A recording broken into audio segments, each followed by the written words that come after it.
Kebahagiaan dirasakan oleh keluarga Halilintar. Adik bungsu Atta, Muhammad Solaheddin El Kohtan berulang tahun ke-9 tahun pada Agustus tahun 2021 lalu. Namun di momen tersebut, Atta tak bisa ikut berkumpul dengan keluarganya yang masih berada di Malaysia. Kohtan merayakan ulang tahun sederhana bersama keluarga Gen Halilintar. Bocah lelaki itu mendapatkan banyak hadiah, salah satunya yang tak terduga dari Krisdayanti.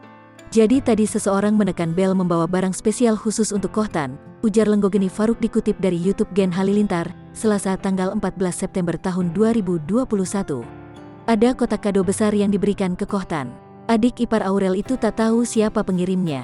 Itu dari ibunda Kak Nur, Mimi Krisdayanti, ujar Lenggogeni memberitahu. Krisdayanti meminta tolong temannya di Malaysia untuk mencarikan kado dan mengirimkan ke tempat tinggal keluarga Atta.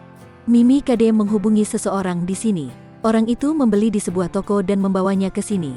Mimi Kade melakukan itu spesial untukmu, jelas Lenggogeni dalam bahasa Inggris. Thank you Mimi Krisdayanti, ujar Kohtan. Lenggogeni terharu dengan perhatian Krisdayanti. Makasih banget ya, besan kita. Bahkan hadiah Atta belum datang tapi hadiah Mimi Kade udah di sini. Aduh terharu banget, makasih banyak ya, tutur ibunda Atta. Kohtan begitu antusias membuka hadiahnya. Happy birthday Kohtan Halilintar, kata Kohtan membacakan kartu ucapan yang disertakan. Bocah lelaki itu bahagia mendapatkan Nintendo Switch Control dan stick Bluetooth Dock. Para saudara Halilintar yang lain ikut antusias dengan hadiah tersebut.